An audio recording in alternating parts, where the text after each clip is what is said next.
10 திங்கள் சுமந்தாளே அவள் பெருமை பட வேண்டும். உன்னை பெற்றதனால் அவள் மற்றவராலே போற்றப்பட வேண்டும். கற்றவர் சபையில் உனக்காக தனி இடமும் தர வேண்டும். உன் கண்ணில் ஒரு துளி நீர் வந்தாலும் உலகம் அழ வேண்டும். அற்புதமானவர்களே, இது ஒரு அற்புதமான பதிவு. என்னென்னா, நான் முதல்ல அந்த வார்த்தையை தொடங்கணும் பாருங்கள். 10 திங்கள் சுமந்தாளே அவள் பெருமை பட வேண்டும். உன்னை பெற்றதனால் அவள் மற்றவராலே போற்றப்பட வேண்டும். ரொம்ப அற்புதமான வார்த்தை. வாலிசார் எழுதின பாட்டு, திரு எம்ஜிஆர் அவர்கள் நடித்தது. அந்த படத்தில் ரொம்ப முக்கியமான அந்த அந்த அந்த பகுதியை பார்த்தீங்கன்னா, அந்த இடத்துல அவர் வந்து அந்த அந்த அந்த அந்த அந்த இந்த இந்த வார்த்தை நிகழும்போது அந்த பையன் அழுவான், பள்ளிக்கூடம் போக மாட்டேன்னு சொல்லி அம்மா அடிப்பாங்க. தடுத்து அவர் வந்து இடையில பூந்து தடுத்து அந்த பள்ளிக்கூட பாடப்புத்தகங்கள்லாம் இறஞ்சி கிடக்கும், அதெல்லாம் எடுத்து அனுப்புவார். அப்போ இது வந்து இந்த வார்த்தையை கேட்கும்போது நான் நிறைய பள்ளிக்கூடங்களில் நிறைய காலேஜ்களில் இப்போ நான் பாடும்போது நிறைய பேர் உருகியிருக்கிறாங்க. ஏன்னா, உன் கண்ணில் ஒரு துளி நீர் வந்தாலும் உலகம் அழ வேண்டும் அப்படின்னா, ஒரு தாய்மையை மதித்தா தான் அந்த பண்பே உங்களுக்கு வரும். ஒரு தாய்மையை மதித்தா தான் இந்த உலகத்தில் இருக்கிறவங்களெல்லாம் நீங்கள் வந்து உங்களுக்கு வணங்க தோணும், அவங்கள பற்றி நேசிக்க தோணும், அவங்கள பற்றி யோசிக்க தோணும். அந்த வகையில் இப்போ தாய்மையை பற்றி தான் இந்த பகுதியை விடுறேன். ஏன்னா, இந்த காலம் ரொம்ப மோசமான ஒரு கலிகாலம்னு சொல்லுவாங்க பாருங்கள். இது ரொம்ப களி முற்றி போன காலம்னு ஏற்கனவே சொல்லியிருக்கிறாங்க. ஆனால் இது அழிவுக்கான ஒரு காலமோ என்னவோ தெரியல. தாய்மையை நம்ம வந்து கொண்டுட்டோம். சமீபத்தில் சில செய்திகளெல்லாம் பண்ணும்போது என்ன தோணுச்சுன்னா, தாய்மை வந்து மகனுக்கு கொடுக்க வேண்டிய அன்பையும் கடமையும் கொடுக்கல. அதனாலேயே என்னவோ இங்கே வந்து பார்த்திங்கன்னா குழந்தைகளெல்லாம் இன்றைக்கி மழலைகளெல்லாம் அந்த பள்ளிக்கூட சிறார்களெல்லாம் நீங்கள் பார்த்தீங்கன்னா அவங்களுக்கு ஏற்படுக்கிற இந்த நிலை இருக்க பாருங்கள். இதை சொல்லக்கூட எனக்கு நான் கூசு. ஆனாலும் வேறு வழி இல்லை. ஏன்னா, ஒரு விழிப்புணர்ச்சி ஏற்படுத்தணுங்கிறதுக்காக இந்த மருந்தில் ஒரு ரணத்தில் வந்து மருந்து போடும்போது எரியும் இல்லையா, அது மாதிரி இதை விமர்சிக்கிற போது கூட கொஞ்சம் வருத்தமாக தான் நான் விமர்சிக்கிறேன். அவருடைய பாடல்களில் நிறைய பாடல்கள் குழந்தைகளுக்காகவே இருக்கும். நாங்கள்லாம் அந்த சிறு வயதில் அந்த பாட்டெல்லாம் கேட்டு தான் நாங்கள் கொஞ்சமாவது அந்த பண்புன்றது என்னன்றது தெரிஞ்சுக்கிட்டோம் சின்ன வயதுலையே. பாருங்கள், ஆளும் வளரணும், அறிவும் வளரணும், அது தாண்டா வளர்ச்சி. உன்னை ஆசையோடு ஈன்றவளுக்கு அதுவே நீ தரும் மகிழ்ச்சி. நாளும் ஒவ்வொரு பாடம் கூறும் காலம் தரும் பயிற்சி. உன்னரம்போடுதான் பின்னி வளரணும் தன்மான உணர்ச்சி. சின்ன பயலே சேதி கேளடா. பாருங்க, ஆளும் வளரணும், அறிவும் வளரணும். ஆனால் எங்கே அறிவை போயிடுச்சு. இன்றைக்கி சமீபத்தில் போன மாதம் நடந்த நிகழ்ச்சியெல்லாம் கேட்டிங்கன்னா அப்படியே குபீர்ந்து, அதாவது இந்த சமூகம் என்ன ஆக போதோ, நம்ம பின் வர தலைமுறைகள் என்ன ஆக போகிறாங்களோ என்னவோ, எங்கே போய் இது வந்து விடிய போதோன்ற மாதிரியே பயத்தை கொடுக்குது. ஒரு சின்ன விஷயம் சொல்கிறேன் பாருங்கள். வில்லிவாக்கத்தில் நடந்தது. ஒரு 15 வயசு பையன், 12 வயசு சிறுவர்கள், அவங்க 15-16 வயசு சிறுவர்கள் 2 பேர். ஒரு 11 வயசு ஒரு பெண் குழந்தைய வன்கொடுமை செஞ்சுக்கிட்டே, தொடர்ந்து வன்கொடுமையை செஞ்சுக்கிட்டு கடைசியில் அந்த குழந்தை முடியாமல் போன பிறகு ஹாஸ்பிட்டலில் போய் சேர்த்த பிறகு தான் தெரியுது அந்த நிலை என்னன்னு. இது வில்லிவாக்கம். திருவான்மியூரில் ஒரு 15 வயசு சிறுவன், அவன் என்ன பண்ணுறான், அவன் காதல் வயப்பட்டு என்ன பண்ணுறான், தன்னுடைய காதலிச்ச பெண்ணை வீட்டுக்கு கூப்பிட்டு வரான். பக்கத்தில் ஒரு 58 வயது பெண் கண்டிக்கிறாங்க, இது மாதிரிலாம் பண்ணக்கூடாது. அதாவது பெட்ரோல் நேரத்தெல்லாம் கூப்பிட்டு வந்துருக்கிறான் அந்த பெண்ணை. அவங்க கண்டிச்சிருக்கிறாங்க, 58 வயசு அந்த அம்மா கண்டிச்சிருக்கிறாங்க. உடனே கோபப்பட்டு என்ன பண்ணான், 2 பேரை இவன் துணைக்கு கூப்பிட்டுக்கிட்டு, ஃப்ரெண்டுங்களை கூப்பிட்டுக்கிட்டு, 15 வயசு பையன் கூப்பிட்டுக்கிட்டு அந்த 58 வயசு அந்த அம்மா இருந்தாங்கப்பா தனியாக, அந்த அம்மாவோட கழுத்தை அறுத்து கொண்டுட்டான். இது 2. கண்ணகி நகர் சென்னையில் உங்களுக்கு தெரியும். கண்ணகி நகரில் ஒரு 16 வயசு பையன், 15 வயசு 16 வயசு பையன் 60 கிலோ கஞ்சா வச்சுருந்தான்னு அவர் கைது செய்யப்படுறான். இது மாதிரி சிறார்களுடைய குற்றம் போக போக போக பார்த்துக்கினே இருந்தீங்கன்னா, இங்கே சேலம் தீவட்டிப்பட்டின்னு ஒரு ஊர் சேலத்தில். இதெல்லாம் நான் சென்னையாச்சா, தீவட்டிப்பட்டி சேலத்தில். அங்கே பாருங்கள், ஒரு 15 வயசு பையன் 16 வயசு பையன் அங்கேயும் அவங்க என்ன பண்ணுறாங்க, 2 பேரும் ஒரு 12-13 வயசு ஒரு குழந்தைய, பெண் குழந்தை என்ன பண்ணுறாங்க, பின்னாலே துரத்தி போய் வன்கொடுமை செஞ்சு அவனுக்கு மாட்டிக்கிட்டு அது ஒரு பிரச்சனையாயிடுச்சு. இது சேலத்தில். இங்கேயே பாருங்கள், இதெல்லாம் வன்கொடுமை. அதை விட்டுருங்க. இப்போ சொல்ல போகிறது பாருங்கள், ஒரு அண்ணன் தம்பியும் அண்ணனுக்கு 16 வயசு, தம்பிக்கு 14 வயசு. இந்த 2 பேரும் என்ன பண்ணுறாங்க, அந்த அண்ணங்காரன் சைவம் தான் சாப்பிடுவானா. அன்னைக்கு எங்கள் பக்கத்து வீட்டில் பக்ரீத், இப்போ பக்ரீத் நடந்த பிறகு பக்ரீத் நடந்திருக்குது. உடனே அவங்க தெரிஞ்சவங்க கொண்டாந்து அந்த பிரியாணி கொடுத்துருக்குறாங்க. இந்த அண்ணன் சொல்லியிருக்கிறான், சுத்த சைவக்காரன், ஏன்டா நீ சாப்பிடாதடா பிரியாணின்னு சொல்லியிருக்கிறான். அவன் நீ சாப்பிடலாம் நான் சாப்பிடாத சொல்லிட்டு 2 பேர் தர்க்கம் வந்துக்குது, சண்டை வந்துக்குது. சண்டை வந்த உடனே பெருசாக இருக்குது. உடனே அண்ணங்காரன் என்ன பண்ணிட்டான், உள்ளே போய் கதவை மூடிக்கிட்டு தற்கொலை மாட்டிக்கிட்டான். அதே மாதிரி ஒரு +2 படிக்கிற பொண்ணு, அந்த 12 வயசு மாணவி பாருங்கள், அவருடைய கூட படித்த ஒரு பையன் வந்து இறந்து போகிறான். இறந்து போன உடனே அந்த துக்கம் தாங்காமல் அது சூசைட் பண்ணிக்குது. அதாவது மேக்சிமம் நிறைய பேர் தற்கொலை பண்ணிக்கிறாங்க, அதாவது தூக்கு போட்டுக்கிறாங்க. இது 2. இதெல்லாம் சென்னையில் நடந்தது. அதுக்கப்புறம் பாருங்கள், ஒரு 9வது படிக்கிற மாணவி எப்போ பார்த்தாலும் செல்ஃபோன்லேயே பேசியிருந்துருக்குது. அந்த குழந்தை பேசியிருக்கும்போது தந்தை கண்டிக்கிறாரு, எப்போ பார்த்தாலும் செல்ஃபோனேன்னு சொல்லி கண்டிக்கிற போது தாங்காமல் அந்த 14 வயசு குழந்தை என்ன பண்ணுது, பெண் குழந்தை தாப்பால் போட்டு உள்ளே போயிட்டு அதுவும் அதை ஆங்க் பண்ணிக்குது. இது வந்து தொடர்ந்து வந்து நீங்கள் பார்த்தீங்கன்னா பத்திரிகை செய்தியில் நான் கொஞ்சம் தான் சொல்கிறேன். இது என்ன ஆயிடுச்சுன்னா, நாம் என்ன பண்ணிட்டோம், இந்த கல்வி சரியில்லை, நம்ம கல்வியினுடைய அமைப்பு சரியில்லை, அடிப்படையான குடும்ப ஆதாரம் இருக்குது பாருங்கள், அந்த குடும்ப ஆதாரத்தில் அன்பு இல்லாமல் போயிடுச்சு. இப்போ பாருங்கள், உதாரணத்துக்கு நடந்த இன்னொரு ஒரு உண்மையாக நடந்த கதை பாருங்கள். இப்போ அந்த போன மாதத்தில் நடந்த கதை. அவர் அம்மா வந்து ஆசிரியை, அப்பா வந்து பிஸ்னஸ்மேனு. அந்த பையன் 8வது படிக்கிறான், ஒரே பையன். அம்மா வந்து ஸ்கூலுக்கு போனாங்கன்னா அதே கண்டிப்போட தான் அந்த பையனுக்கிட்ட நான் அணுகிறது. அப்பா பிஸ்னஸ்மேனு, வெளிக்கிற பிரச்சனைலாம் கொண்டாந்து அந்த ஸ்ட்ரெஸ் எல்லாம் இங்கே தாங்க இறக்குவார். இதெல்லாம் என்ன பண்ணுறாங்க, இந்த பையன்கிட்ட கொஞ்சறதே கிடையாது, மனம் விட்டு பேசுகிறதே கிடையாது. நாளடைவில் என்ன ஆகி போயிடுது, இந்த பையன் இவங்க கொஞ்சறதுன்றதுக்காக இவங்களுக்கே ஒரு குற்றவாளி என்ன பண்ணிடுறாங்க, பணம் கேட்குற போதெல்லாம் கொடுத்துட்றது. இந்த பணத்தை கொண்டு போய் என்ன பண்ணால் ஃப்ரெண்ட்ஸ் வட்டாரம் ஆகி போச்சு. 8வது 13 வயசு பையன். பசங்கள்லாம் சேர்ந்துக்கிறாங்க, சேர்ந்து போதை வஸ்துக்கள் வாங்க ஆரம்பிச்சிட்டான் அந்த பையன். இப்போ என்ன ஆகுது, ஒரு கட்டத்தில் 2 பேரும் பணம் கொடுக்கல. பணம் இல்லாத போது என்ன பண்ணுறான், ரோட்டில் நடந்து போன ஒரு பையன் ஒருத்தர் பெரிய ஆள்கிட்ட போய் இவன் போய் செல்ஃபோனை திருடி இருக்கான். கையில் மாட்டி பிடிக்கும் போது தான் தெரியுது, இப்போ இன்னாருடைய பையன், இன்னாருடைய இந்த மாதிரி 8வது படிக்கிறான், இந்த மாதிரி விஷயம்னு சொல்லும்போது அவங்க திகைக்கிறாங்க அம்மா அப்பாவும். என்ன பண்ண முடியும், இங்கே என்ன பிரச்சனைனா வளர்ப்பே சரியில்லாமல் போய்டுது. நம்ம என்ன பண்ணுறோம், ஒரு அப்பா அம்மா என்ன பண்ணுறாங்க, அவங்க ஒழுக்க நீதிகளை அவங்க புரிஞ்சிக்க மாட்டேங்கிறாங்க. ஒரு குழந்தைங்கிறது உங்ககிட்ட வந்தால் மட்டும் போதாது, பரத்தை நீங்கள் பிறத்துக்கிட்டால் மட்டும் போதாது. அதனால தான் எந்த குழந்தையும் நல்ல குழந்தை தான் மண்ணில் பிறக்கையிலே பின் நல்லவராவதும் தீயவராவதும் அன்னை வளர்ப்பதிலேன்னு ஒரு திரு எம்ஜிஆர் பாட்டே ஒன்று இருக்குது. அது சொல்லுவார், அது ரொம்ப முக்கியமான ஒரு 4 வரி வரும். ஆறு கரையில் அடங்கி நடந்தீடில் காடு வளம் பெறலாம், தினம் நல்ல நெறி கண்டு பிள்ளை வளர்ந்தீடில் நாடும் நலம் பெறலாம், நாடும் நலம் பெறலாம். பாருங்க, 6 கரையில் அடங்கி போச்சுன்னா அந்த வயல் காடுகள்லாம் நல்லா வளமாயிடும். ஆனால் அதுவே மீறி போச்சுன்னா எல்லாமே காடு வெள்ளைக்காடாச்சுன்னா என்னாச்சு, போயிடும். அது மாதிரி ஒரு குழந்தை வளர்ப்பில் அது அடங்கி அடக்கமாக நீங்கள் வளர்த்தீங்கன்னா அது உங்களுக்கு பயன்படும், சமூகத்துக்கு பயன்படும். ஆனால் அப்படி இங்கே அது கொடுக்கல வச்சுக்கோங்க, அது எல்லாத்தையுமே அதையும் அழிச்சிக்கும், உங்களையும் அழிச்சிடும், இந்த சமூகத்தையும் அழிச்சிடும். இன்றைக்கி அதை நடந்துக்குது. என்ன காரணம் அப்படின்னா, நான் தான் அடிக்கடி சொல்கிறேன், கலை பண்பாடு கலாச்சாரம் இதெல்லாம் நல்லா இருக்கும்போது இங்கே சமூகம் நல்லா இருக்கும். இப்போது நான் ஒரு சினிமாக்காரனாக இருந்து கூட நான் அதை ஒத்துக்கணும். ஏன்னா நல்ல சினிமாக்கள்லாம் இப்போ வர்றதில்லை. நல்ல சினிமாக்களெல்லாம் இப்போல்லாம் அதை பற்றி எடுக்கிறது கூட சரியான சிந்தனை உள்ளவங்கள்லாம் இப்போ இல்லை. அது வெக்கமாக விதையத்தான் இருக்குது. என்ன காரணம் அப்படின்னா, எங்கே கலை சிதிலமாகிறதோ அங்கே சமூகம் சீரழிகிறது. அது முதல்ல புரிஞ்சுக்கணும். நாம் என்ன காரணம்னா, சமீபத்தில் நான் ஒரு 2-3 படம் பார்த்தேன். அதெல்லாம் பெரிய உச்சநடிகர்கள் அவங்கெல்லாம் மனிதர்களை வந்து அப்படியே ஒரு 1000 பேரை கொள்ளுவாங்க, 2000 பேரை கொள்ளுவாங்க. அவங்க பார்த்தீங்கன்னா தர்மத்தை வந்து காக்கிறதுக்கே பிறந்தவங்க. அவங்க கவலைப்பட மாட்டாங்க, அடி தூள் கலப்புவாங்க, அப்படியே ஒரு 1000 பேரை அடிப்பாங்க ஒரே நேரத்தில். ஏன்னா ஒரு படம் பார்த்துட்டு நான் வெளியே வரும்போது என் மனைவிட்ட சொன்னேன், நான் ஏன் இந்த சினிமா துறைக்கு வந்தேன்னு வெக்கப்படுறேன், வேதனைப்படுறேன்னு என்னமே ஒரு வார்த்தை வந்தது.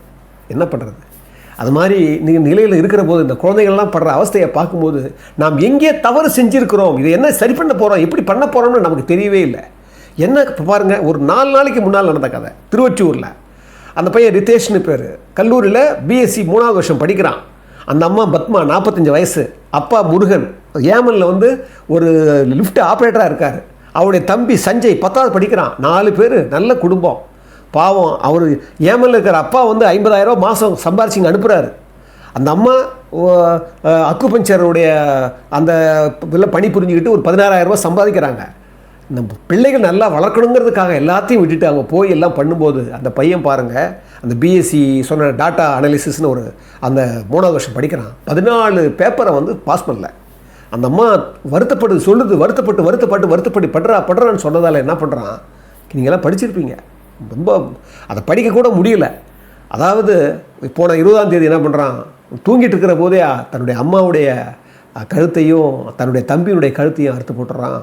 அதுக்கப்புறம் 2 நாள் அங்கேயே வச்சுருந்து அதுக்கப்புறம் என்ன செய்யணும் தெரியாமல் அதுக்கப்புறம் மாட்டி அதை பற்றிலாம் தெரியும். என்ன காரணம்னா, இப்போ நீங்கள் நடந்து போனதை விட்டுருங்க, அந்த பையனுடைய மனநிலை யோசிச்சு பாருங்கள்.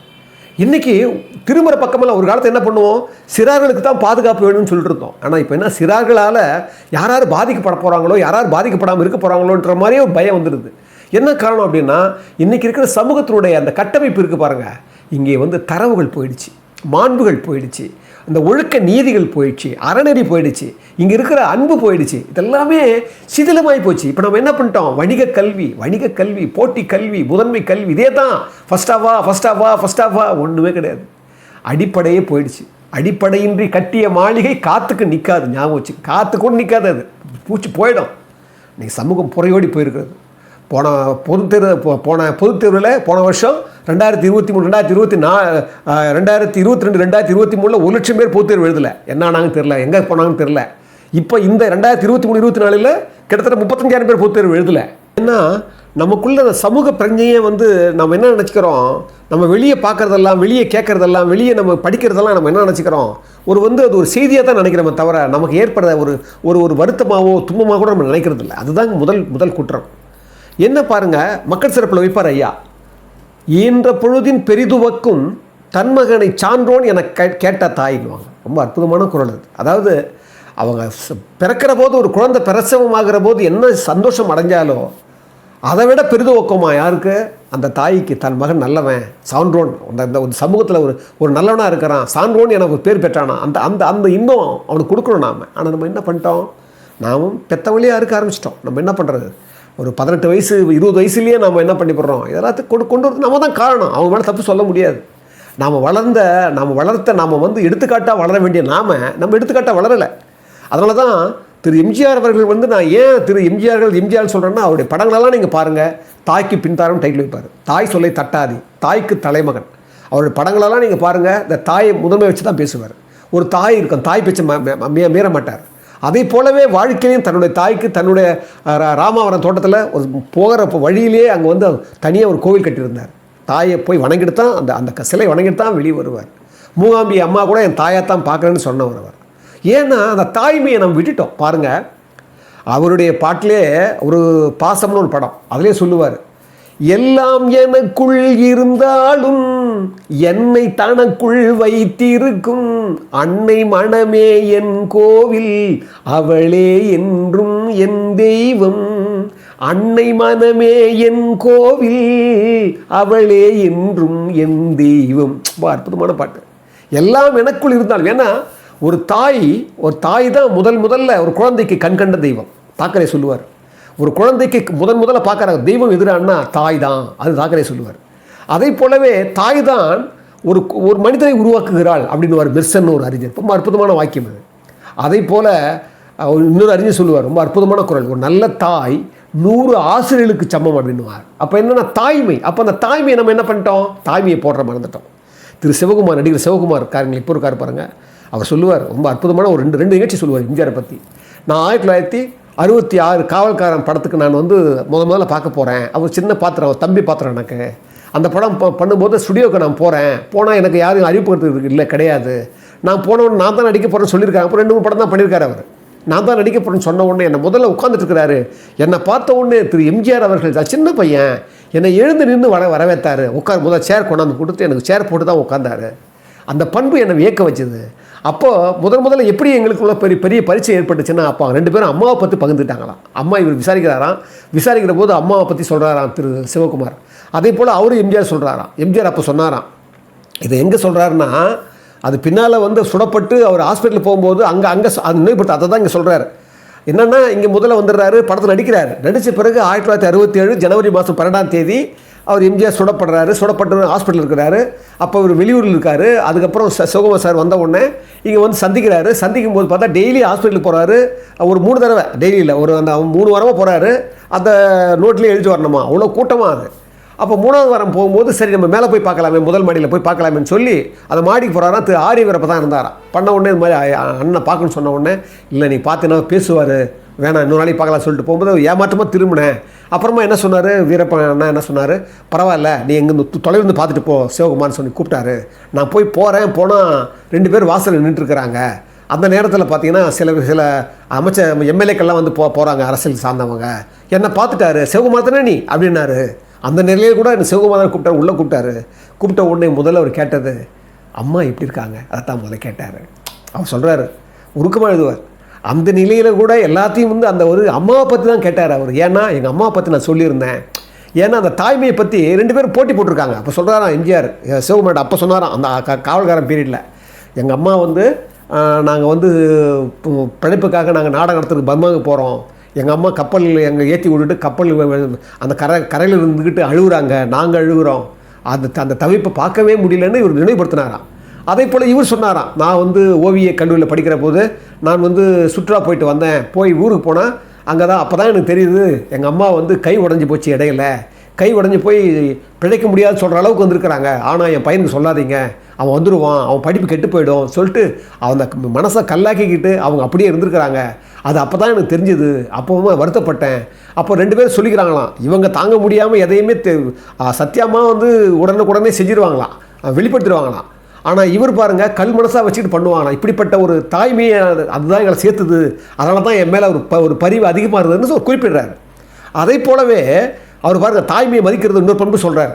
இப்படி தாய்மை பற்றி பேசிக்கிட்டு இருந்தாங்க 1980 ரோசா புறவைக்காரன்னு திரு சிவகுமார் அவர்களுக்கு 100வது படம். அதை பற்றி அவர் எழுதுவார். அந்த படம் வரும்போது 100வது படம் மட்டும் இல்லை, அந்த சமயத்தில் நாகப்பட்டினத்தில் வந்து புயல் வந்துடுது.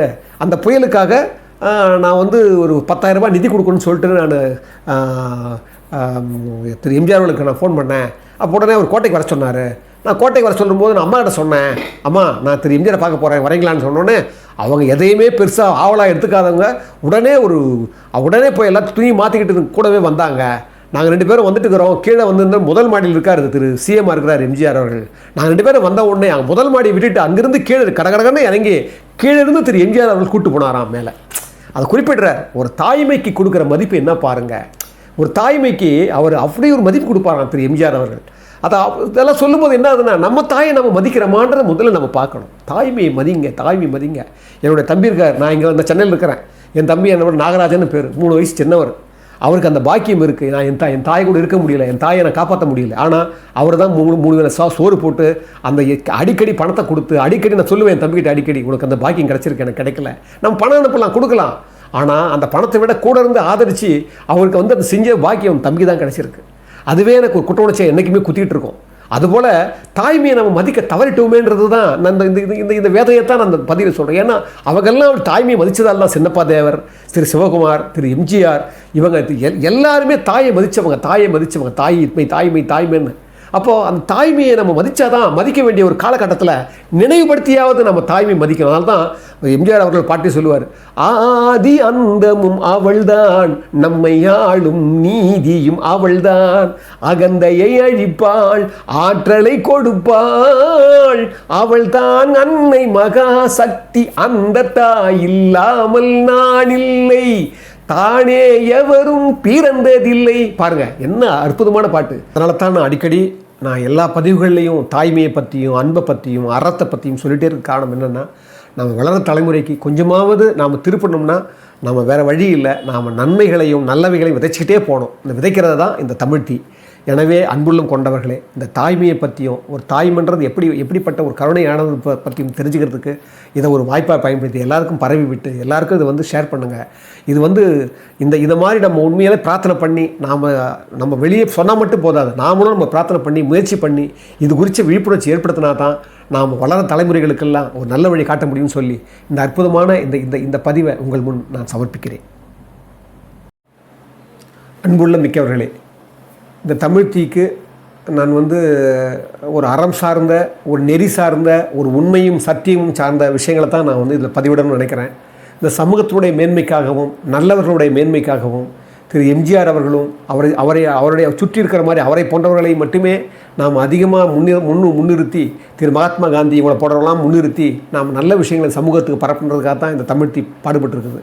அந்த வகையில் உண்மையான ஆன்மீகவாதிகள் சொல்லுவாங்க, அவங்க இறைவன்கிட்ட கூட நம்ம கேட்கக்கூடாது, அது கேட்குறதுங்கிறது அது ஒரு அது சரியானது கிடையாது. ஆனாலும் நான் எவ்வளோ சமாளித்து பார்த்தேன். சில சமயங்களில் இயலாமையால் நாம் வந்து இந்த ஒரு டிமாண்ட் வைக்கிறேன். உங்களுக்கு அன்பு இருந்து, உங்களுக்கு அந்த வசதி இருந்து, உங்களுக்கு மனதுக்குள்ளே அந்த எழுச்சி வருமானால் நிச்சயமாக நீங்கள் உதவணும்னு சொல்லி, இந்த உதவியை நாங்கள் ஒரு நல்ல ஒரு அன்பாக ஏற்றுக்கிறோம்னு சொல்லி இந்த விஷயத்தை உங்கள் முன்னால் சமர்ப்பிக்கிறேன்.